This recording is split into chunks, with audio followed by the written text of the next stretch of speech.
10h30 à l'embarcadère de Foura. La famille Motel, arrivée de Rouen la veille, est prête à monter sur le bac qui va l'emmener sur l'île d'Aix, lieu de leurs vacances estivales.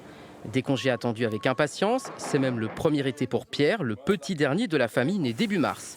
Mais pour tout le monde, c'est l'heure de la détente. L'île d'Aix, c'est vraiment génial. C'est la deuxième fois qu'on vient. Et on sait que ça va être la grande détente. Pour Valentine, tout juste bachelière, son cousin Mathieu et leurs deux amis, l'île d'Aix, c'est une vraie tradition. Familiale et amicale. Ils vont certes y travailler comme saisonniers, mais ils comptent bien aussi en profiter. L'île d'Aix, c'est l'endroit pendant les vacances, c'est vraiment l'espace où on peut tous se retrouver. On vient tous d'endroits différents en France. Et vu que c'est de famille en famille et de génération en génération, c'est pour nous un moyen de tous se retrouver et de retrouver les parents et les grands-parents continuellement. Et on garde des liens hyper forts tout au long de la vie, donc c'est hyper cool. Ouais. À l'autre bout de l'île, David et Aurore préparent leur premier barbecue sur leur emplacement de camping. Une escapade romantique dans un lieu qu'ils découvrent.